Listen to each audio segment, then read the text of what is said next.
Pitong araw bago ang mismong undas, ang ilan sa ating mga kababayan na una nang sumadya sa mga sementeryo. Ang Department of Trade and Industry naman sisimulan na ring mag-ikot-ikot upang mamonitor ang presyo ng mga kandila at bulaklak na inaasahang magiging in demand sa araw ng mga patay. May balitang A to Z si Ian Maghanoy.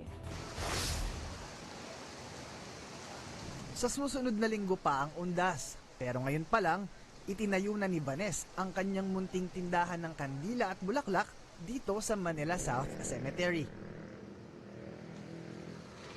Pakay nito, makapagbenta na sa mga maaagang bumibisita sa puntod ng mga yumaong mahal sa buhay. Inuunahan na po namin kasi talagang tuwing undas po talaga lagi pong masama yung panahon, lagi po nag-uulan. Gaya na lang ni Daniel na sinamantala na ang pagkakataong madalaw ang puntod ng yumaong lolo. Tatambay sa puntod ng lolo ko po. Tapos magdadala ng konting salo-salo para asama namin siya doon.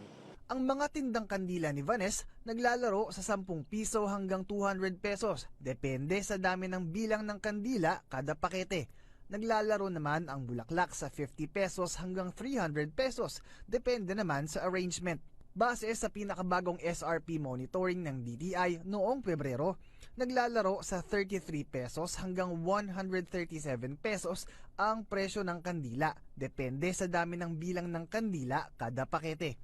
Wala namang nakatakdang SRP sa presyo ng mga bulaklak dahil hindi ito kabilang sa prime commodities. Mag-uunda, syempre magtataas din po yung presyo yung mga pinag-aangkatan namin. Kaya po, bago pa lang po, matagal pa po yung undas, pinaghahandaan na po namin. Pakiusap naman ng DTI sa mga retailer sa pagsapit ng mismong undas, maging makatwiran naman sana sa presyo ng mga ibinebenta. Yung pong tama at saka makatwiran lamang na presyo ang inyo pong ipapataw at ibibenta dahil hindi lamang sa nagbabantay ang DTI, ang Fair Trade Enforcement Bureau, kundi awa nyo na po. They would like to observe of course the holidays at gusto rin naman po nilang makauwi sa probinsya, makasama yung kanilang pamilya at magalang, no? To pay respect sa kanilang mga nawala sa buhay. Sa Huwebes na mag-iikot ang Department of Trade and Industry upang mamonitor ang presyo ng mga kandila at bulaklak sa mga sementeryo. Kaya ang ahensya hindi raw mag-aatubiling patawan ng penalty ang mga retailers na lalabag sa suggested retail price ng mga ito. Para sa Balitang A to Z, Ian Maghanoy.